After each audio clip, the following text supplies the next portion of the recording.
All right. So thanks again for coming to our Budgeting to Achieve Financial Goals class. My name is JC Finley, and we'll go ahead and get started. So before we dive into today's class, I like to start with what is a credit union? So if you're not familiar with what a credit union is, we provide not-for-profit banking products, loans, and services to our members. Credit unions are owned by their members who have a say in how the credit union is led and operated. Every member is an owner, so it's a democratic financial institution where members vote for the board of directors to have a say in how the credit union is run. The biggest difference is credit unions are for people, not profit. A little bit about Zing and who we are. Our mission is to educate, deliver, and achieve. We want to have a very well financially educated community so they can reach their financial goals. As I mentioned, we are a not-for-profit financial institution, and we have been serving Denver since 1934. We were actually founded by 5 city and county of Denver employees who pooled together just $50 to create Zing Credit Union. This class is a part of our free and award-winning financial education program that was started back in 2005. We have a lot of financial education pieces at Zing. We have our live classes like we have today. If you know a friend or a colleague who couldn't attend the class today, we do put all of these classes on our website at myzing.com/recordings. That's why this class is recorded for today. We also offer one-on-one financial coaching. So if you want to sit down with someone and talk about building your credit, paying off debt, setting up a new budget, that's a free service we offer to the community. And then lastly, we have e-learning classes. These are available in both English and Spanish on our website. There's no email or downloads required. There's about 5 to 10-minute modules, and we probably have, I would say, about 40 different types of classes in our e-learning section.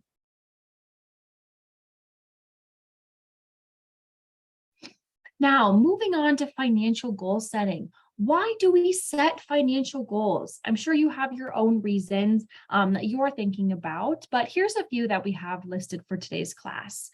Number 1 is to develop a roadmap or a plan to achieve your goals and stay on track. Oftentimes, when you have a long-term goal you're working towards that you're really motivated and you care about, you're more likely to make spending changes to reach that goal.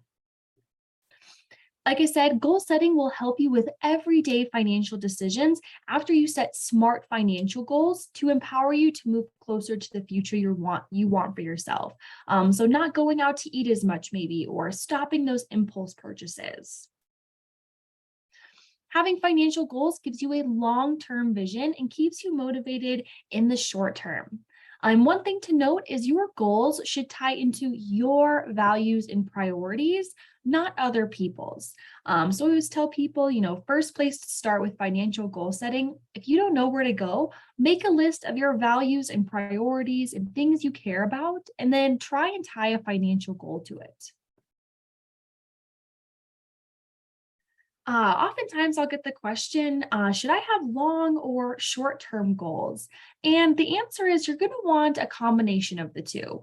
Short-term goals are a goal that's typically defined as attainable within 1 to 2 years, and a long-term goal is defined as achievable or attainable in over 2 years. So oftentimes people can use these short-term goals as stepping stones to reach their long-term goals.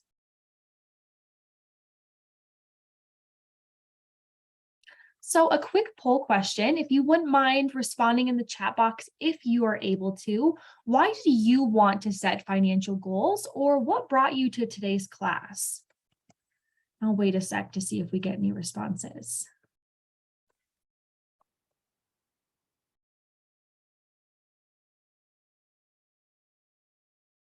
Someone said, I want to buy a home. Absolutely. I am right there with you as well, trying to save up for my down payment, want to retire, paying off debt, just better money management, having a budget, retirement, saving for kids' education. Absolutely. Retirement, just wanting to save more money. Absolutely. Emergency funds. That's a great one. These are all terrific examples. Thank you so much for sharing, everybody. So you can see that there's financial goals tied to a lot of different aspects of our lives, whether it's retirement, emergency, buying a home, buying a new car. There's so much that we have going on in our lives. So financial goals can really help keep us on track.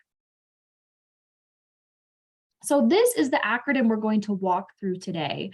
So we have our SMART goals. When you hear me say SMART, it stands for this acronym here: specific, measurable, attainable, relevant, and time-based. So we are going to walk through each one of these aspects of a SMART goal. So S stands for specific. You want to make sure that the outcome of your goal is very, very clearly defined. So a good example would be save money for an emergency fund. I know someone mentioned that in the comments. That'd be a great place to start. I know that's where I started. My financial education started back with Dave Ramsey in a high school class. So that was the first thing I did, was create an emergency fund. A not so good example, or how you don't want to phrase your financial goals, is I should save money at some point. Because with that, we don't know how much we're saving, what we're saving for. Are you going to save by the end of the year, maybe next year, maybe the year following? So setting up more of a clearly defined goal. And instead, give your money a purpose by tying it to your values and priorities. So like, for example, if we saw someone is, wanting to pay for a child's education, they probably really value education in their family. M stands for measurable. And I think this is one of the most important aspects of setting financial goals. So how will you know if you've met your goal and if you're on track to meet it? And that's by giving your financial goals an exact dollar amount. So for example, if you wanted to save $1,000 in 1 year, starting today, and you are paid weekly, you can calculate how much you need to save from each paycheck to meet your goal in 1 year by dividing that $1,000, which is how much you're trying to save, by 52, which is just the number of weeks in the year, since that's how many paychecks you receive. If you are someone who is a biweekly employee, paid like myself, you would divide by 26 because that's how many paychecks you receive a year. If you are semi-monthly or true twice a month, you would divide by 24.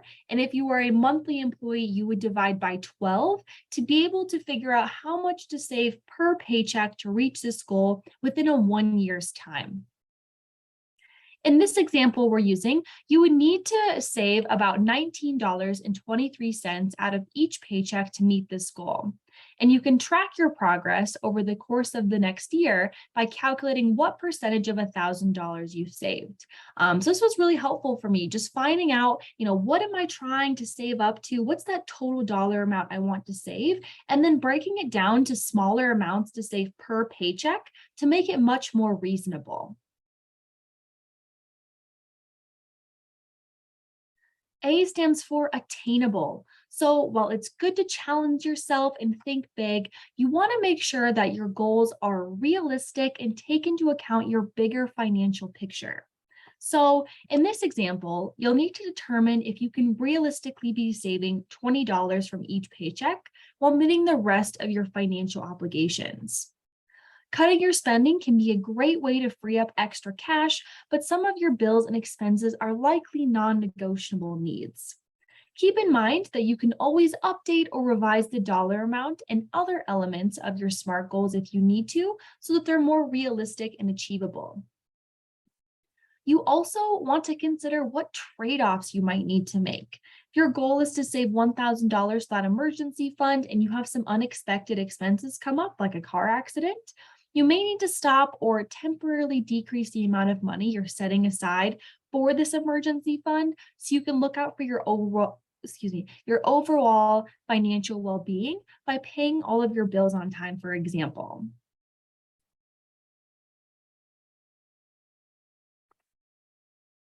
R stands for relevant. So in our ongoing short-term goal example, you want to save $1,000 for an emergency fund in 1 year. It would align with a long-term goal to eliminate and not take on any additional credit card debt. By building an emergency savings, you can avoid adding any more debt to your credit card, so your short-term goal is relevant to your bigger value of financial security. So financial security can include a lot of things. It could be saving for retirement, saving for emergencies, just saving more money in general. So financial security is a great value. I know a lot of us probably do have that value since we're at this class today. And then lastly, T stands for time-based. So I really think that, making sure your goal is very specific, making sure you're measuring it, how much are you saving each paycheck, and then setting an exact time frame, I think are three of the most important aspects, at least for myself, when it comes to setting financial goals. So we've already established that you want to achieve your emergency fund within the 1 year's time, but you want to decide on exact date you'll accomplish that goal by. If you're starting saving today, maybe you're going to stop saving on August 16th of 2023, or maybe you're trying to save by the end of just the end of the calendar year. With that date in mind, you can develop an accurate plan of action to reach it.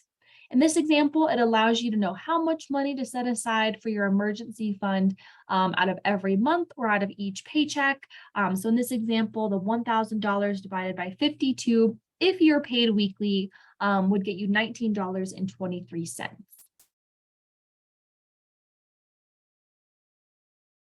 A few tips for success with financial goals.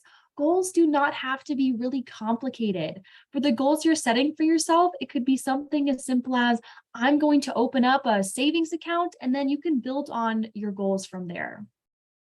So number one, write down your goals, whether it's on paper, on your phone, on an online document, just write them down somewhere. Your goals are more concrete and likely to be achieved when they are written down. I personally like to keep mine on a Word document on my computer. I have regular checkups on my goals to make sure I'm staying on track.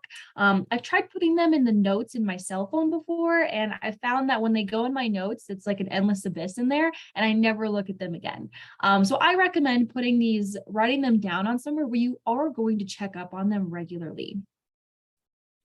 Number two, state your goals as positive statements. I will instead of I won't statements, so they're positively worded, and using action verbs can help too.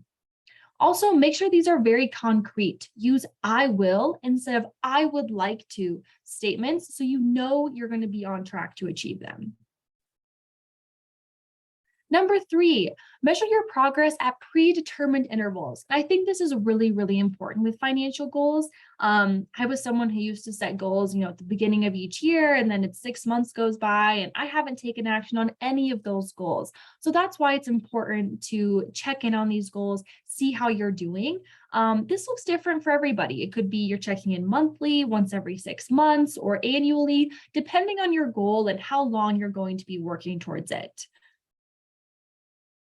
Number four, review your goals and adjust or update them as needed. If your life, work, or financial situation changes, revisit your goals and make sure they're still achievable and align with your values. So some examples here would be, if you have a child, maybe you got married and your tax status is changing. Maybe you got a new job and your salary has increased. Maybe your hours were cut. These would all be times to review and adjust your goals. And if none of these big events happened over the course of the year, that's totally fine, but I'd recommend just reviewing them at least annually to make sure. Oops, we skipped a slide. There we go.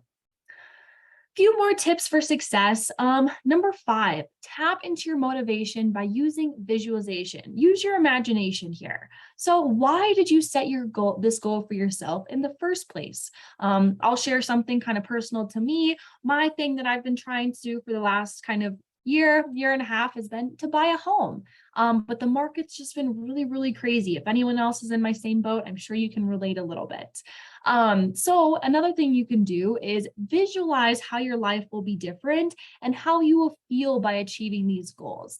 So for me, for example, I think about having the key to a house and, unlocking that front door and letting my dogs run out in the yard. And I keep using those feelings in my imagination to keep me motivated and keep me saving for that down payment.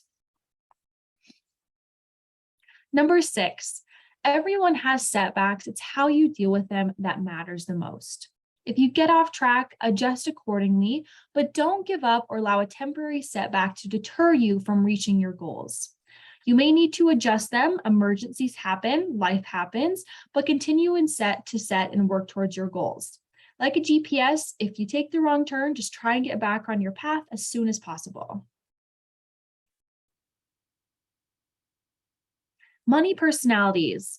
Understanding and being conscious of your money personality is very helpful for deciding how to manage your money. It's important to understand your natural tendencies towards money management before adopting a budgeting system that works for you.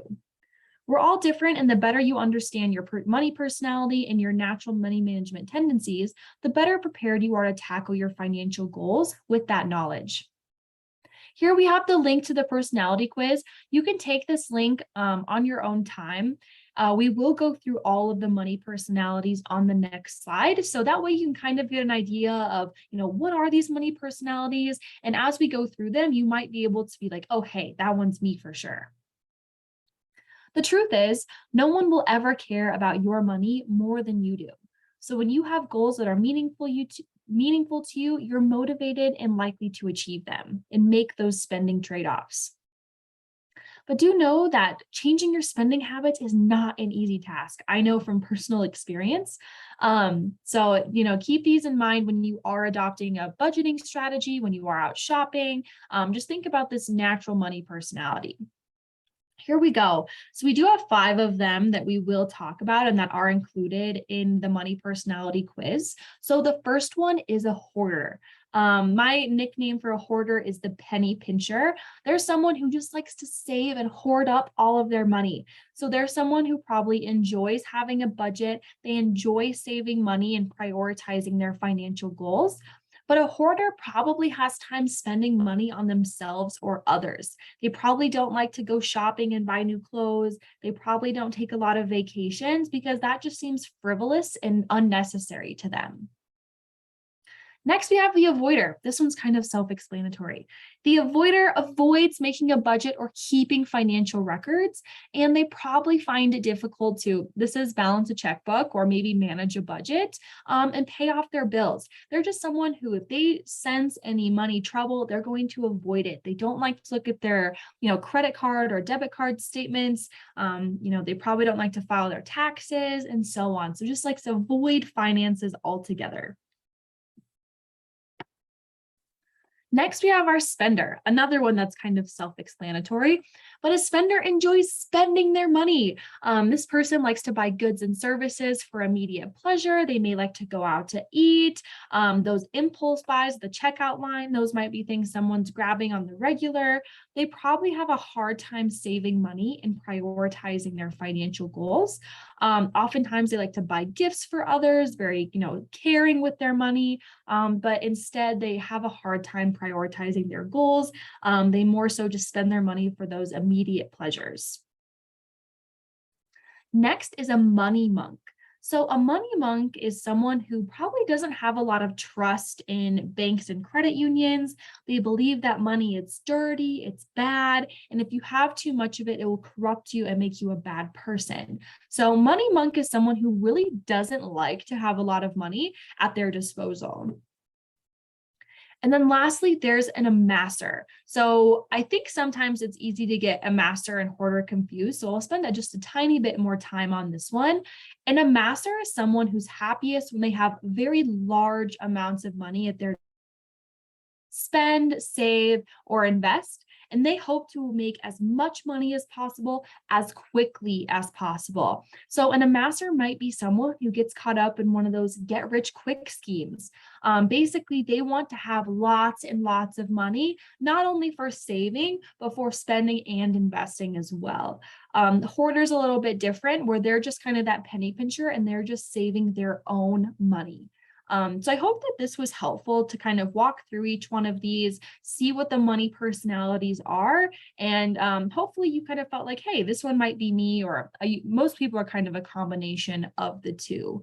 And one thing to note is there is no perfect money personality. All of these personalities have their flaws or their obstacles they have to overcome. And if you do take the quiz, I'll go back really quick. If you do go and take this quiz, it will provide you with some practical advice on how to, quote, overcome or, go overcome some of these obstacles of your money personality.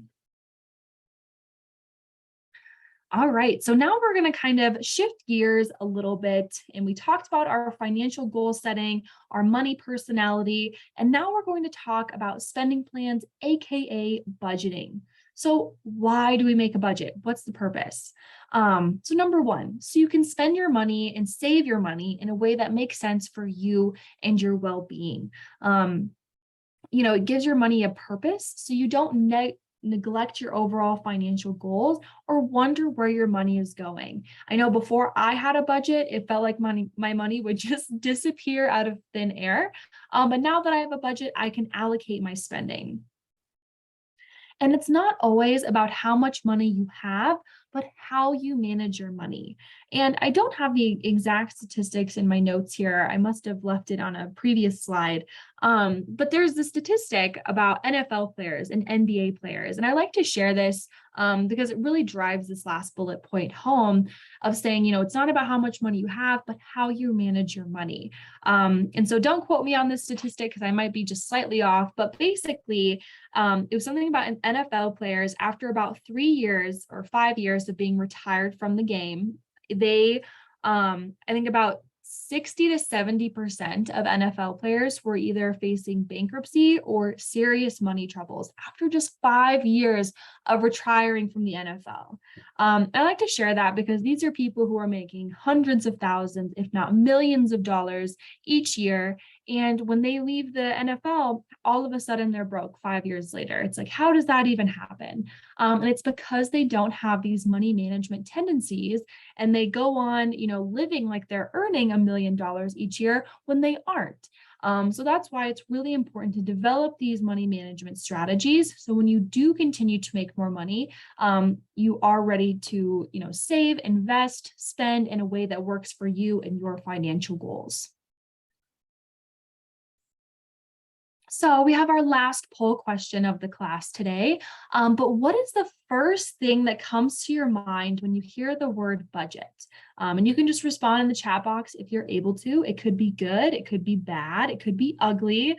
I know budgeting isn't always my favorite thing to do. So yeah, feel free to share in the chat box. Looks like we got some answers coming in. Here we go. Let's see.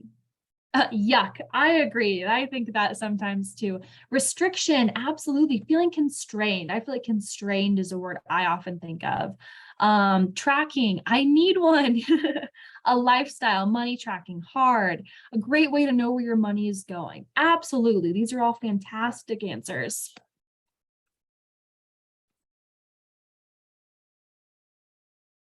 All right. Oh, this looks like a repeat. All right. So we are going to dive into our spending plan example.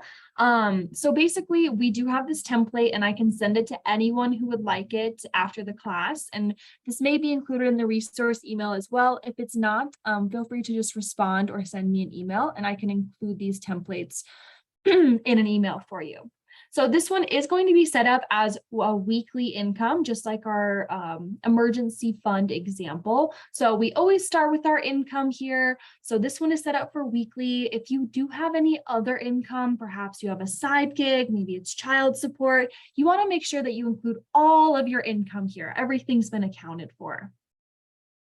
If you're someone who doesn't receive, a regular paycheck that's the same week over week or, month over month, let's say you're a waitress. I waitressed for a really long time.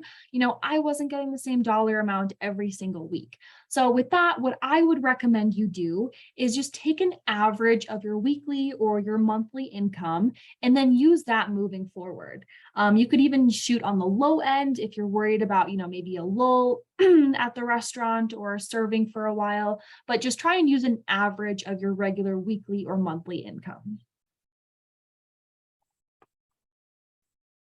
So we start with our income, and then next we jump right to savings. A lot of people ask me, hey, like, shouldn't I be paying my bills first? And absolutely, paying your bills is a very, very important of money management.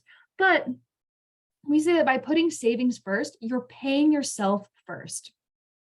Because I've noticed, especially for myself, if I wait until the end of the month to put money in savings, I'm oftentimes not saving a lot because most of the time by the end of the month, it's gone.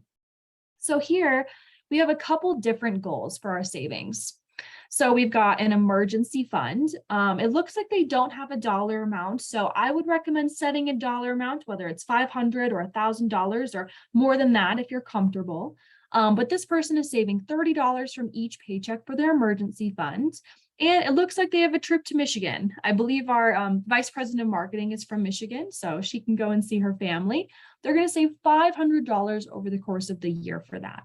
So if you divide 500 by 52, we'll round up to the $10 here. So you can see total savings is $40, and we have our running total of $460 left over from this weekly paycheck. One thing that I will share that I personally really found helpful for having my savings goals, because oftentimes we're all saving for different things. It could be for an emergency, down payment for a home, child's education, retirement. There's so much to save for, it feels like. So what I like to do is I like to have savings accounts for each one of my goals. So at Zing Credit Union, you can open a savings account for $0, just open it and transfer money in there as you'd like to. But I found that really, really helpful for me to have separate savings accounts, one for each one of my goals, to track my progress and know what my money's for. Now we jump to our fixed expenses. So first we start with our income, the money that we're bringing in after taxes, retirement plans, health insurance, all that stuff. Then we put money into savings, and now we address our fixed expenses. Our fixed expenses are things that aren't going to change from month to month unless you were to move, cancel, or upgrade a service.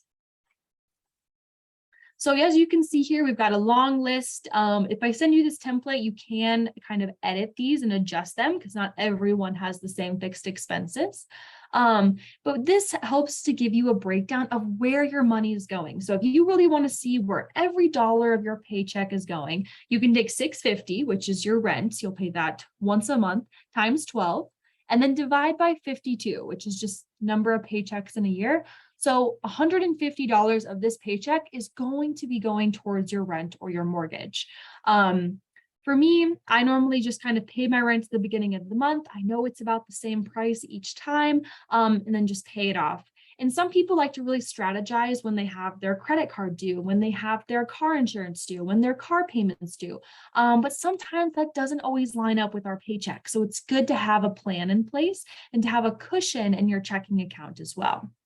So as you can see, we have a list of our bills here, total fixed expenses, $251 from this $500 paycheck will be going to those. And we've got $208 remaining.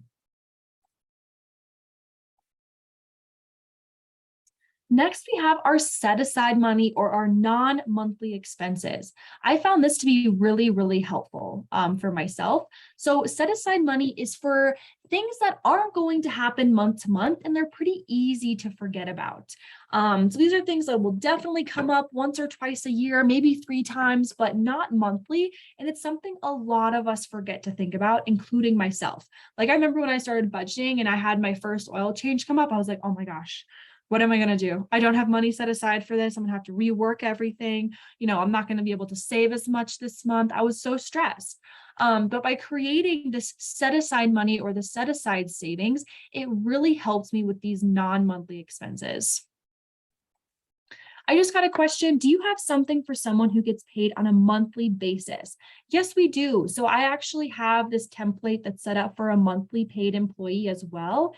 And then if you wanted to just do some of the math, like let's say you wanted a $1,000 emergency fund, and you get paid once a month, you would just divide that 1,000 by 12 to figure out how much to save per paycheck. But I do have templates for monthly paid employees. Great question. But for the set aside money, we included a few examples here. So for example, oil changes, gifts, home expenses, car tags and repairs. I just had to get new tires not too long ago. Doctors, prescriptions. So these are all things that are probably going to come up at least once or twice a year, but it's not something we want to include in our monthly budget. So basically with this thought process is to save a small amount from each paycheck and then use that money when you have one of these expenses occur. So for example, let's use oil changes. Let's say your oil change is $60 and you have one once every 3 months. So 4 times a year. If you take that 60 times 4, we get $240. If you divide that 240 by 52, it's only $4.62 per paycheck. So if you just plan to set aside some money from each paycheck for these expenses, then you can pull from the savings stress-free, hassle-free when one of these does come up, and you don't have to go into unnecessary debt or rework your budget that month. So as you can see here, we've got about $33 ready for set aside money or set aside savings, and we have $175 remaining. Lastly, the last area of this budget we'll look at before we move on to our spending map, which is a kind of a different style of budget, not Excel based. I know not everyone likes Excel. So variable expenses and fund money. This is a very important area to not make this too tight or too constraining, because you might not stick with it or it could cost you in other ways.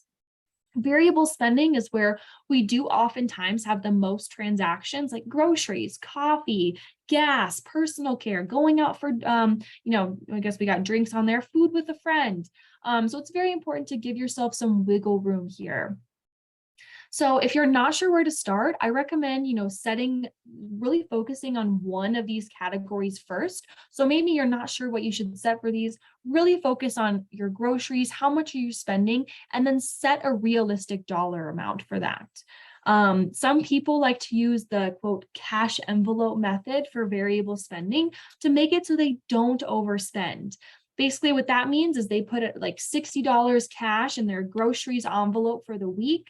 They'll use that cash. And then once Sunday hits or Saturday, whichever the day of the week your week ends on, they know that they're no longer spending money, no more groceries. You got to eat what's at home, because this is a very easy area to overspend. So don't make it too tight. Give yourself some wiggle room, and definitely give yourself some fun money. If you don't give yourself some fun money, things to be able to buy some new shoes, go grab a drink, get a coffee, you will end up overspending in other areas. The only reason I say that is that's something I did myself. I did not give myself a fun money category in my budget. And I was like, how am I supposed to have fun? It felt so constraining. I hated budgeting. So being able to allocate some money for fun things, some things that you need and want, will really help your budgeting process overall. So as you can see here with variable expenses and fund money, we've got about $120 set aside for that, with $55 remaining. That $55 could be put in savings. It could be used for variable expenses. It could be used to add a new service to your fixed expenses, or so on.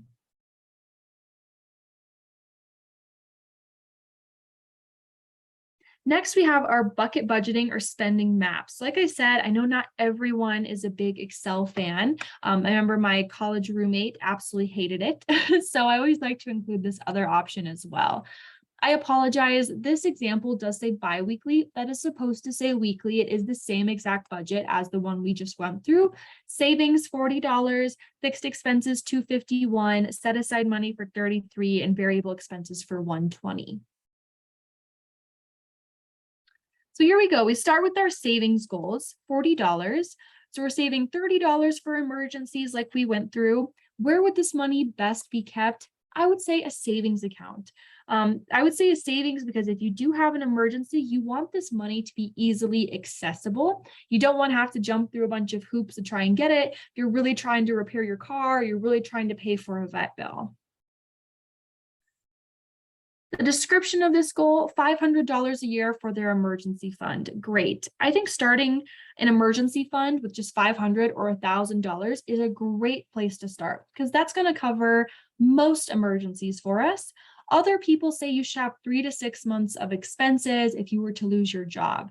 That's going to take a much longer time to save up for. But so I think starting with the $500 to $1,000 is a great spot for an emergency fund.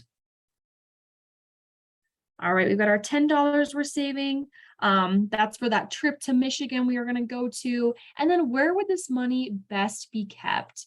I would say savings. You could easily grab it there whenever you're ready to go on your trip. Or you could keep it in a certificate of deposit, maybe a 3-month CD or a 6-month CD. So that way your money's earning some interest while you're waiting to go on this trip. Next, we have our fixed expenses. Where would we keep this money to use it most easily? I would recommend in a checking account. For most of us, our bills are paid either automatically or with our debit card, so keeping them in the checking account would be your best option. When will you pay your bills by? By the due date or before if possible. Set aside money. Where will you keep this money to use it most easily? This is a tough question, and I have different members do different things here. So you could keep this money in a separate savings account. That is personally what I opt to do, just a separate savings account, and I like to label them. So one is for my car, one is for vet bills for my dog. So I have 2 of those. Those are 2 set aside savings that I have. Or you could have a separate checking. I know other people who just use a separate checking account to use for when they have these emergencies. Someone here said they use a stored Visa. That's a great option as well.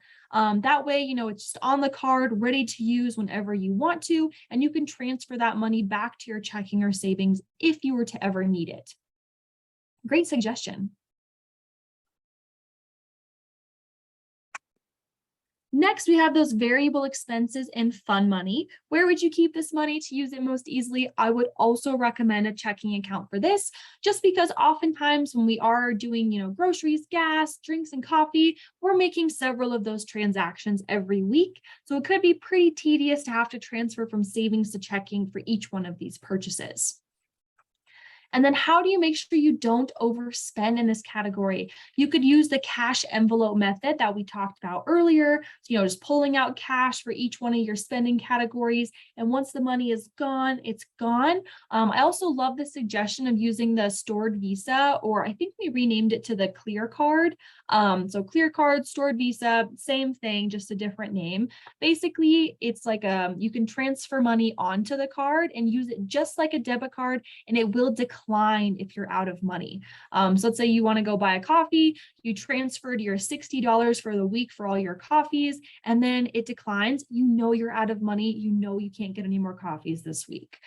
So great suggestions.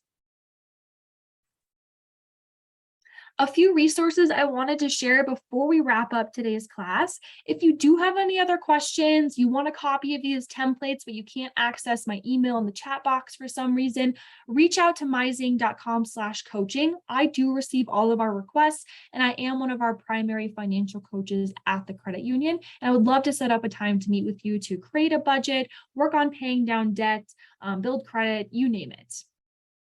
We also have those e-learning courses available in both English and Spanish. We do have some that talk about, building savings, building a budget. There's even one that's family budgeting, if you want to get your family involved. So there's a few different options on there. And then we do have recorded classes on credit, home buying, wills and trusts was just last week, identity protection, and more at myzing.com/recordings. All right, and we do have time for questions.